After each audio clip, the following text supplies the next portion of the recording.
Good evening, all of you. How are you all? Welcome to Shipping Minds Minu. In today's video, we have learned about biosphere.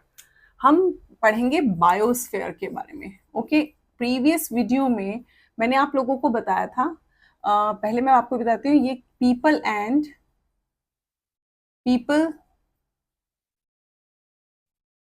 Development and environment की class है. छोटा सा concept हम पढ़ेंगे क्योंकि biosphere को हम without board में आप लोगों को एक्सप्लेन नहीं कर पाऊंगी, शायद समझ में नहीं आएगा, इसलिए मैंने सोचा छोटे से कॉन्सेप्ट को मैं बोर्ड पे समझाती हूँ. देखिए, बायोस्फेयर पीपल डेवलपमेंट एनवायरनमेंट का कॉन्सेप्ट है. मैंने आपको प्रीवियस वीडियो में बायोम तक पढ़ाया. जल्दी से क्विक रिवीजन करते हैं. सबसे पहले आपको किस चीज की जरूरत है? एक इंडिविजुअल होगा.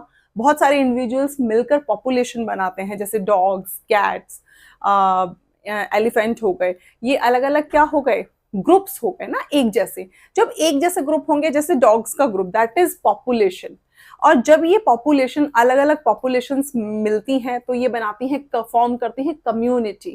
एंड कम्युनिटी से आगे क्या बनता है? हमारा इकोसिस्टम. अब देखिए, कम्युनिटी एंड इकोसिस्टम में एक डिफरेंस है. अगर आप ध्यान दें तो जो इकोसिस्टम है उसमें क्या आपको मिलेगा? उसमें आपको कम्युनिटी में, देखिए मैं यहां पर एक्सप्लेन कर देती हूं. कम्युनिटी में आपको सिर्फ मिलेंगे लिविंग ऑर्गेनिजम्स. ठीक है. एंड जो हमारा इकोसिस्टम है उसमें आपको मिलेंगे, उसे बोला जाता है biotic plus A biotic.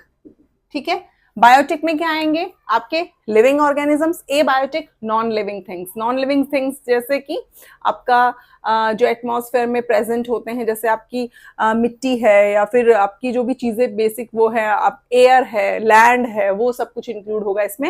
And biotic में लिविंग ऑर्गेनिजम्स जैसे एनिमल्स होंगे, ह्यूमन बींग्स होंगे, वो सब कुछ इसमें इंक्लूडेड हो जाएंगे. तो ये क्या था? ये है हमारा इकोसिस्टम. कम्युनिटी और इकोसिस्टम में यही डिफरेंस है कि कम्युनिटी में only living things, living organisms, and जो हमारा इकोसिस्टम है उसमें biotic and abiotic both included होते हैं.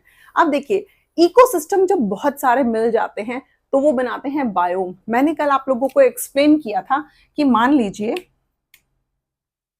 ये हमारी अर्थ है. ठीक है. इसमें ये क्या होते हैं? ये होते हैं हमारे लॉन्गिट्यूड्स, है ना.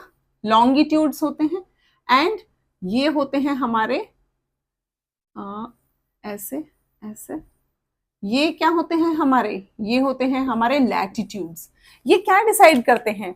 ये अर्थ की लोकेशन, प्लेसेस को डिसाइड या डिफाइन करते हैं एक तरह से. जो लॉन्गिट्यूड्स है वो आपका, जैसे जो ऊपर का हम अगर देखें, अपर पार्ट को अगर हम देखें तो यहाँ पे क्या होती है? बहुत सारे आइस होती है.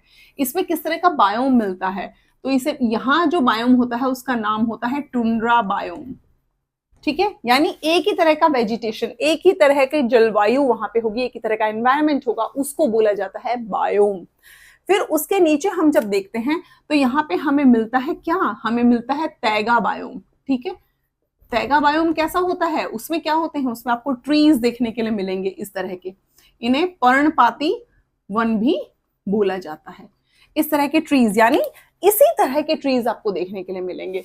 यानी एक बायोम उसे बोलते हैं जहां पर एक ही तरह का सारी चीजें हो, एक ही तरह की, कोई दूसरी वैरायटी आपको अलग से देखने के लिए नहीं मिलेगी. जैसे अपर पार्ट में ओनली आइस आपको मिल रही है, दूसरे में आपको तैगा ट्रीज देखने के लिए मिलेंगे, यानी उसी टाइप के पेड़. तो ये क्या हो गए? ये होता है बायोम, एक ही जैसा. जैसे अगर हम शॉर्ट फॉर्म में बोले तो एक ऐसा जियोग्राफिकल एरिया जहां एक ही तरह का वेजिटेशन होता है, एक ही तरह का एनवायरनमेंट होगा, एक ही तरह का वहां का जलवायु होगी. ठीक है. तो ये आप लोगों को समझ में आया कि बायोम क्या है. अब देखिए बायोस्फेयर क्या है, जो मुझे आज आप लोगों को बताना है.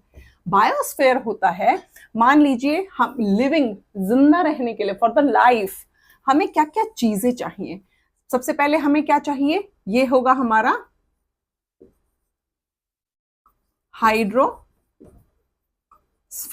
ओके. देन हमारे पास क्या है? क्या होना चाहिए? लिथोस्फेयर. ओके. उसके बाद हमें और क्या चाहिए? जिंदगी के लिए, जीने के लिए हमें और क्या चाहिए? हमें चाहिए एटमॉस्फेयर। हमें क्या चाहिए? एटमॉस्फेयर। अब देखिए इसमें ये जो पोर्शन है ना, जहां पे आपको तीनों की चीजें देखने के लिए मिलेंगी, जो मैंने कलर कर दिया ब्लैक से, दैट इज आर बायोस्फेयर। ये क्या है? ये वाला पोर्शन जो है जिसमें तीनों चीजें इंक्लूडेड हैं, उसे बोला जाता है बायोस्फेयर। यानी एक बहुत ही सिंपल लाइन में हम समझें, जिंदा रहने के लिए जिस एनवायरमेंट में तीनों चीजें अवेलेबल हों, availability of the all three important things, like atmosphere आपको चाहिए, हाइड्रोस्फेयर चाहिए, लिथोस्फेयर चाहिए। मींस जिंदा रहने के लिए क्या चाहिए? पानी, पानी बहुत जरूरी है। फिर लिथोस्फेयर, जहां अभी मैं खड़ी हूं, हमारा बेस, हमारी जमीन, वो हमें चाहिए। देन एटमॉस्फेयर, अभी यहां पर इस रूम में हवा है ना, एयर है, तभी तो मैं सांस ले पा रही हूं। अगर इस रूम में एयर नहीं होगी तो मैं ज्यादा देर जिंदा नहीं रह सकती।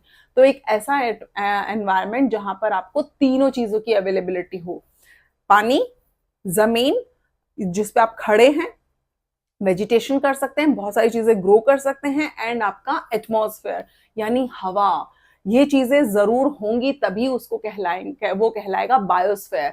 यानी जिंदा रहने की अवेलेबिलिटी जहां पर हो, सारी चीजें अवेलेबल हो, उसको बोलेंगे बायोस्फेयर। बहुत ही सिंपल वर्ड में मैंने ट्राई किया कि मैं आप लोगों को समझाऊं। कुछ भी अगर प्रॉब्लम है, कुछ भी अगर समझ में नहीं आता है, तो प्लीज कमेंट सेक्शन में अपना मैसेज ड्रॉप करें। Please do like, subscribe and share my YouTube channel. Thank you so much. Bye bye and take care.